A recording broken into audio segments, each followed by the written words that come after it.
Rachel, are you ready for IMAX? I am. I am. It's gonna be amazing. It always is, right? It's that event of the year that you needed to kind of jumpstart almost your year and get all energized and see everybody, hug everybody, and My favorite event is because it has my favorite people in it. I know where you're going with that. Yeah, yeah. Smooth. So very smooth, huh? So like, and it's awesome because right now with the Tech2Grow Collective and Snöball's going to be with us, which is fantastic. Yes. And you're also going to be taking the stage and talking about like what's working, what's not working within peer-to-peer marketing. I think it's also awesome, but it is truly about the people. Your favorite events are the ones that have your favorite people in the event. Yes. And that's what makes you want to go to these people is because you start seeing like, oh, this one is going. Oh, the other one is going. Whether they're your favorite people, people you want to meet, and all those, Exactly. that's the biggest driver to get me to get that register button. Well, I have to tell you, I still do a lot of cyber stalking. It has nothing to do with the Corona coaster. It is the thing that I love to do. And I love to see, oh, who did I cyber stalk this week that is going to be at the event next week? And then you start the connection, you start having that conversation before the fact. So that whole anticipation that you're growing and that whole like butterflies in the stomach, to me, to be very honest, and I don't lie to you at all, No. that that's a stronger driver for me to go to an event than sometimes a keynote speaker. Yeah. So for inbound, I mean, it's in my bucket list for a longest time. It's the event that I want to go to, marketing events. I don't know anybody, but I'm starting to see a lot of event people going. It's like, okay, it feels less, daunting to go. That's one. And then from the speaker side, it's like, I have a huge admiration for Jay Schwedelson, Nancy Harhut, Ashley Faust, which I've never met any of them before, but I did meet them online in events, and I hit it off without them knowing, obviously. But the content and the delivery of their content and all that is impressive. So it's like, okay, I want to see them. If I get to see them and I see my people, I get to meet a couple of new people, I'm a happy person. I don't need the thousands of people. It's just like you have to identify the ones that you relate to, you connect with. And these are the ones that are enough drivers for me to register and go all the way to Boston. So when we talk about peer-to-peer marketing and we talk about a platform like Snöball, like that's behind the scenes that is helping with that amplification, right? It's a megaphone of that emotion of, oh my God, I'm going to go and I'm going to see so-and-so, and you see it plastered everywhere. And it's in channels that that your peers or your cyber stalkers like me are going to see it. And here's the beauty of it. Like, we are going to be at IMEX, but there are people that we've noticed that are at inbound. So Rachel and all the curly haired, amazing event profs are going to inbound, but yet they're also going to IMEX. Let me trek with them. So is that a trend that you're seeing, or like, do you know where I'm going with this? Yeah, I do love that. I do love that because it's so daunting to go as a first timer to event. You always want that buddy person that will help you, tag along with them so you don't feel like all by yourself. And that's a great way to do it. But back up like in a minute, like the only way you'll know about them that they're going and who else is gonna going, and then start to relate to them. You need to get them to talk. You need to give them megaphones so that they can shout it out, get it out there, make themselves visible, whether they're introverts, extroverts, whatever it is. They need to kind of express the fact that they are going. And it's not just saying that they are going. That's the thing also. There's so much that goes into it than just like, hey, I'm going to this event, great. But there's so much stuff that you can see and you see publicly and you don't see publicly, and we just released a report on all the different behaviors of people when they are saying that they're going to different events. In surprisingly and not so much, the majority of it is happening in private channels, like the WhatsApp, the SMS, the messengers, all those, or Slack or Teams, depending on the industry, the location, and what it is, they might not post it publicly that they're going.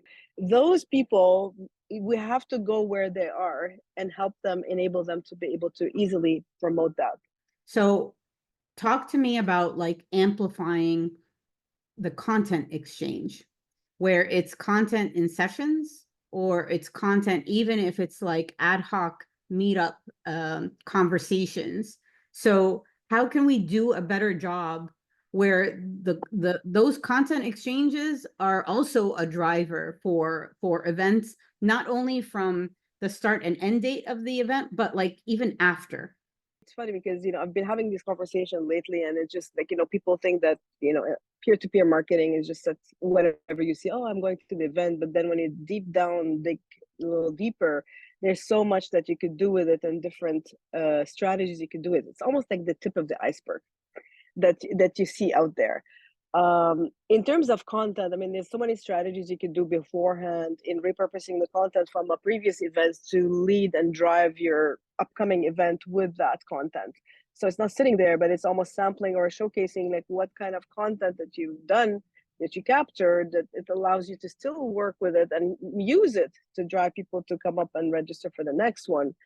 Content could be in the form of video. Something else also that's unique to us is that, we are able to curate videos, messages, invites from the speakers to give a little bit, to lead with content. Let them tell you, not just, hey, I'm speaking, but like, what is it that you're speaking about? What am I going to learn from that? The other one is getting it from the attendees. You can get their stories. Like, why do you go to the event? Why did you decide to go? And if you go for many, many years, what makes you go every year? And if you're new to the event, what made you go this time? So this is valuable stories that you can capture from your audience to help you drive that. In terms of exhibitors, sponsors, same situation here.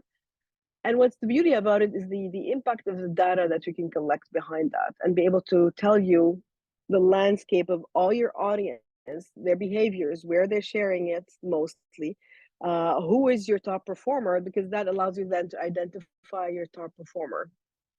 And then you can take it a step further, and that's where you can elaborate a little bit more. So, okay, now we considered everybody has influence to some degree.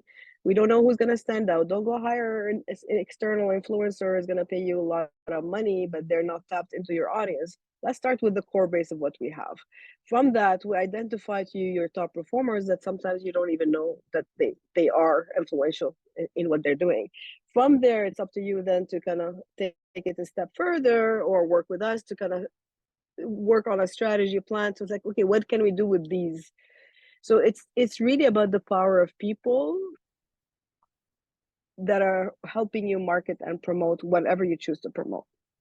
Yeah. And I do believe, that it is a creator world at the moment. It has been for a while. It's actually going to even increase in the next couple of years, in my opinion. That's a different conversation. But I also think that the whole idea of, how do you track intention, and you build content and campaigns around that. So there's an intention for attendees to go to an event. There's an intention of what the speakers are going to share with their audience. There's an intention of the exhibitors or sponsors from a business level. What are their intentions? Is it a product launch? Is it there for brand awareness? Is it there so that their competitors don't think they died or ran out of money? So that whole idea is, and this is a Tahira move, is like intentional event design was her thing. But what is the intention of the stakeholders or the event participants for a specific event? Because then like you said, then you map out, this is my intention of attending, this is my intention of who I want to meet or who I want to stay away from. Let's be honest, right? And this is my intention of the content that I want to consume, as well as, even from a business side, who I want to meet just to have business going as well. So, because I think there's a lot to be said where then we talk about like what we've been talking about for years, how to personalize your event journey for your attendees. Da, da, da, da, da, da. Yeah. You Yeah. And laugh, that but becomes like we're yeah, I still know. there. We're still there. I know, I realize that.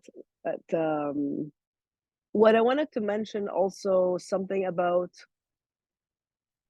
the intel that you capture from these type of campaigns is that it lets you not only it lets you know who your top promoters is, but it's not only related to marketing. I was just having a chat with a client yesterday, and he's on the sales and the exhibitors and sponsorship team. There's a disconnect between the marketing departments and the people who are selling booth and sponsorship and partnership, because he had no idea that the who are the sponsors and exhibitors that the most engaged, that were really like active and getting people there. Because in that particular client, like we have them for multiple years, the first year I was looking at their dashboard, it's like, oh my god, this exhibitor got 120 people, that's amazing. So I was excited to see their next year's dashboard. I look at it, it's like, oh my god, they're not even there. It's like, how come?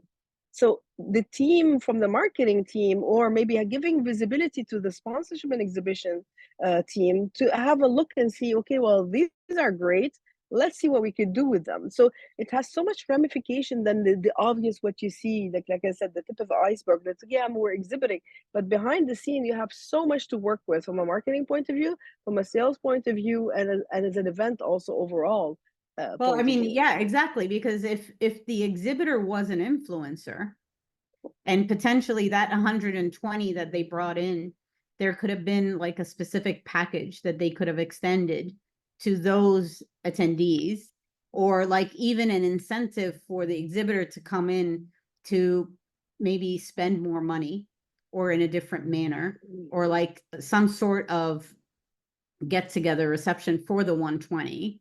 There's so many pieces of it, but we need to break the silos. We've been saying that forever, but that Yeah. kind of intel and that kind of data definitely can help out from a sales perspective or a biz dev perspective, or even retention period, right? The other thing is, when on the same thing for analytics, one other client is, they changed when they adjusted their overall marketing, when they found out the behavior of their audience, which channels, or social or not social channels, they were mostly using for those campaigns. So it influenced indirectly or directly the marketing campaign overall, because one or two channels they weren't even tapping into. They didn't consider them. So that's fascinating to me, and that's one of the case studies actually that I'll be presenting at IMEX, is on Perfect. that particular show. Yeah. Fantastic. So let's end with a couple of fun campaign ideas, because I know how creative you are. What are Oh, some put me on super the spot. fun Sure. What are some really fun campaign ideas that you would like? Oh my God, I wish we could do this, or my client would do this, or what would be really, really cool? This. So what's this? Well, yeah, we talk about pre-event. We do a lot of snowballing pre-event with different things. I would love to see more snow on the ground. Please explain for those that don't have curly hair. Ta-da! Snow on the ground is still a way to amplify, but while you're on site. So finding different spots, whether in a session with a speaker or an exhibitor on the show floor or whatever it is, and getting that vibe and getting that FOMO out, enabling them. Obviously, they're doing it, but let's just trigger it a little bit more to make it more, organic, prompted, let them share it out. So, because most of that content usually created by people happens a lot during the event. So we want to enable them to do more of that. So imagine stopping at an exhibitor booth and it's like, hey, I talked to them, you grab a photo, you grab scan a QR code, it's like, boom, I just met with, I don't know, Dahlia at Tech2Grow, and we talked about this, or I discovered this big aha moment. Poof, share it, gamify the whole thing too if you want. So basically, you want to amplify the first row of creators like at a DNC? Yeah, and not just the first row. For me, is everybody in the room is a creative, not just first row. So yeah, I love it. Well, Rachel, we are going to ask everybody to come over to the Tech2Grow Collective area, which is going to be Pavilion C 4859, and to stump you with questions on creative ideas. What else can we do to snowball everything before the event, snow on the ground, melting snow, tip of the iceberg, all of that good after stuff. the event. After the And event. after the event too. We didn't even talk about the after event, Right. that there's lots of opportunity to do after the event. Fantastic. But thank you for this, and I will see you in Vegas. See you soon. I can't wait. All right. Take care.